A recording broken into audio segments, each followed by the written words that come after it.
Hey you guys, I'm here with say your name Alexi Wolinski. and what you do the past weekend. I went 6th at the Buford Regional on Saturday. And what you play?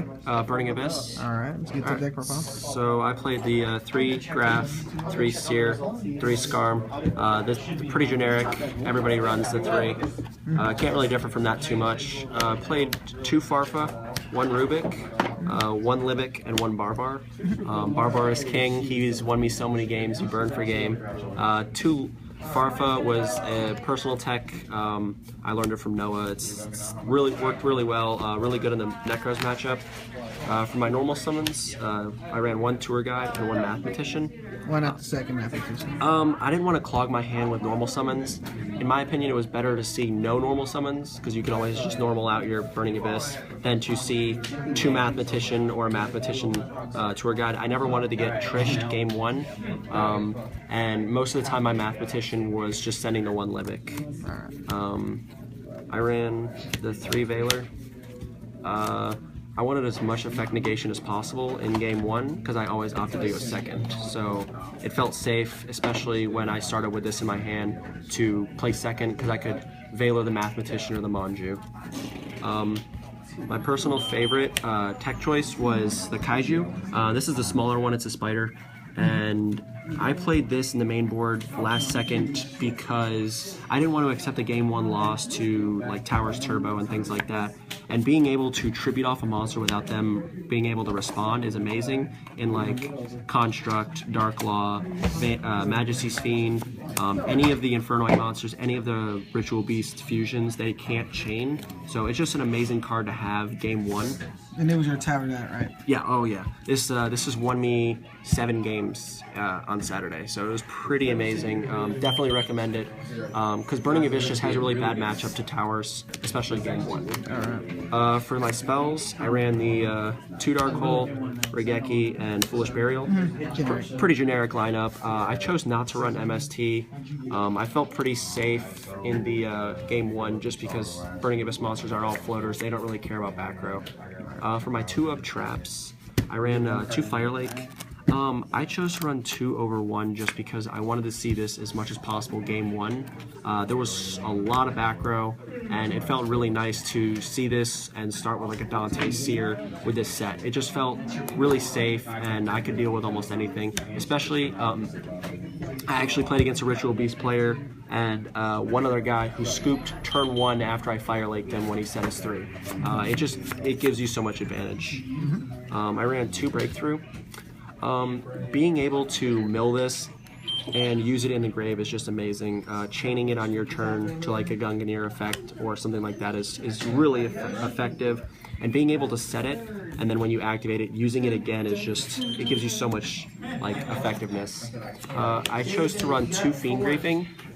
I decided to go with 2 just because running 3 really felt like I'd lose game 1 to the Klee matchup just because you never can, it's just a dead card. I actually started with both of these game 1 in one of my Towers matchups, and I ended up winning it because of the Kaiju, but having this in my hand was just, it just felt like a dead card.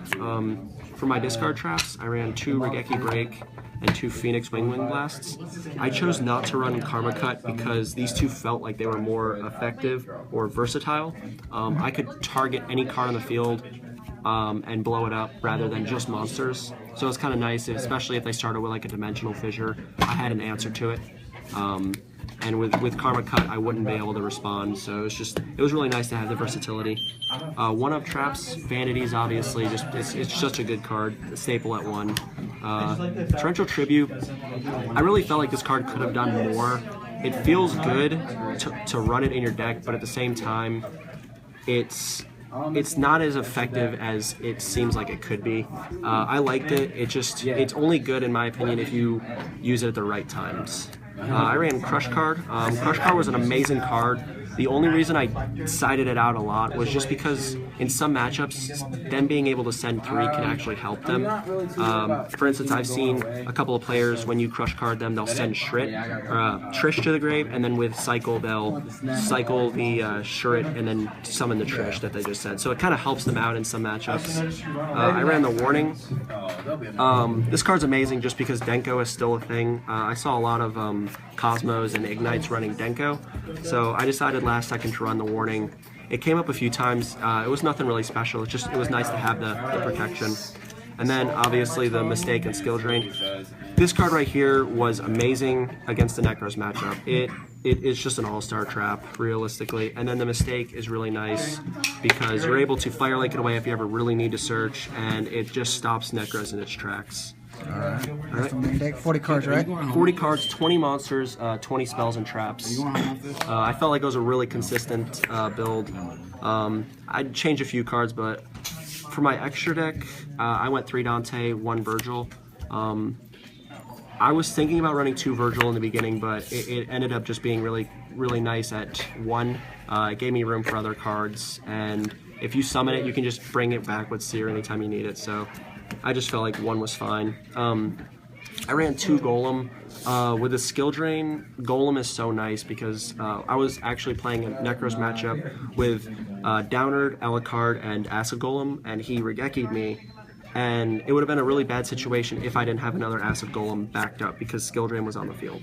So it was really nice to have a second one. I ran 2 Nightmare Shark. I never summoned this once during the whole day, but it was nice to have something to burn for game. It was basically like my rank 3 Cowboy. Yeah. Having the option to burn for 2,000 or attack for 2k is really nice, but it never actually came up. I assumed that if I couldn't see the Kaiju in the Towers matchup, this would help me push for game. But the Kaiju ended up making me, it gave me the win in all the matchups, so I didn't need to use that. I ran 2 Downard. I chose not to run 3 because I couldn't afford the 3rd one, so I went with 2, and I really didn't need the 3rd. There was only 1 game where I actually wanted the 3rd, and that was my last round. I wanted to make Downard an overlay for the F-Zero, and I mean, it would have been helpful too, but it really didn't matter that much. So 2 is what I ended up going with. I ran a Giga Brilliant. The attack boost really didn't come in handy that much. I used it 1 game. Most of the time I would just summon it just to detach, just to get an extra monster on the field. Met Quipped. Most people use this to dodge the Valk, but I never actually summoned this, and I'd probably cut that just because whenever I'm playing against Necros, my playstyle against them is just to grind their resources out. So I usually leave monsters on the board so they can't search and things like that, so I want the Valk to come out of their hand. Also because it's a big monster, so it's better that it's out of their hand than it is to where they can summon it. I ran 1 Windup. I didn't summon it in the first half of the day at all, and I thought it was kind of a useless card until I started playing the Necros, and it's really nice to be able to summon this and just get rid of those big monsters like Decisive Armor, things like that. Like being able to crash with a monster and then pop something else is just, it's so nice. I obviously ran the 1 Alucard. I felt like this card was just, it's way better than it's given credit for. Being able to summon this and bait out the Bottomless or Solemn Warning or something like that is super nice. I actually wish that I ran a second one. I would cut the second Nightmare Shark for a second Alucard. And then the F-Zero, this card is amazing. It never actually came up. I never summoned it, but I would never cut this card. It just gets over big monsters like Decisive Armor, Construct, Winda, things like that, and it's super helpful, especially in the mirror match when you can attack a Dante, take the Dante, and then attack with your Dantes. So it's really nice. My side deck, I ran 3 MST.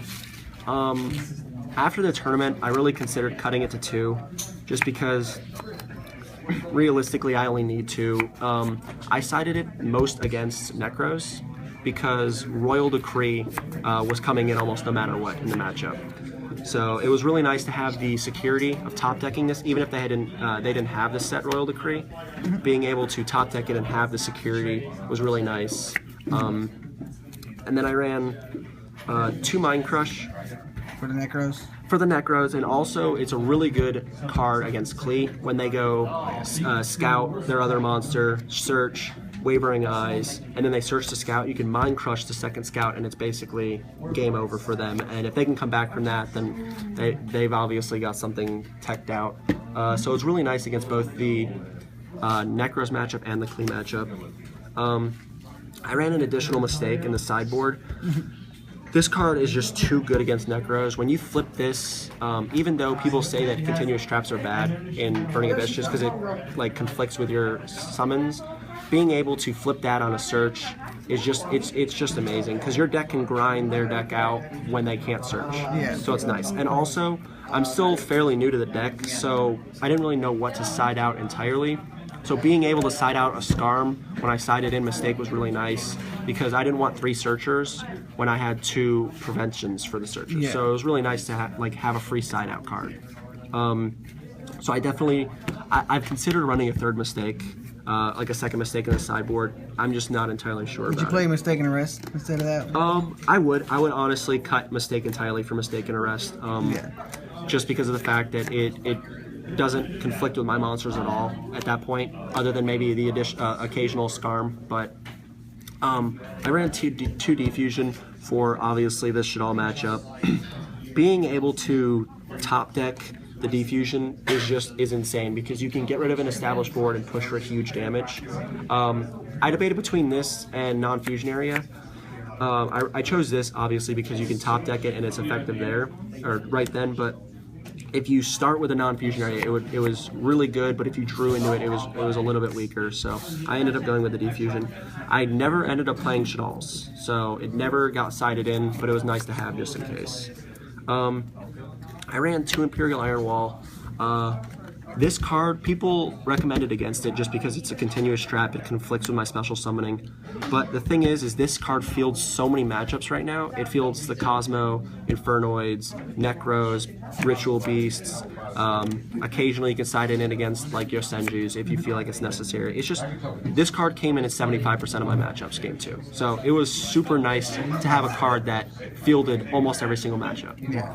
And like the matchups that it didn't come into, I had a really good matchup other than Shadals. So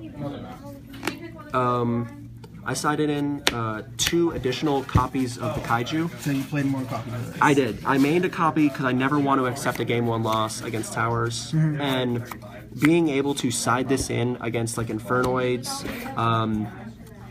against like a Majesty's Fiend, like Ritual Beast, this card just destroys Ritual Beast because you being able to tribute off their fusion without them chaining is just amazing. And then obviously being able to up your outs from 1 to 3 to Towers is just amazing. And this felt like the most natural out to Towers because running Honest, it just didn't feel good because I only had 4 targets for Honest. Occasionally I could make this for an Honest, but it was just too inconsistent. So this card right here, like I said, it won me 7 games.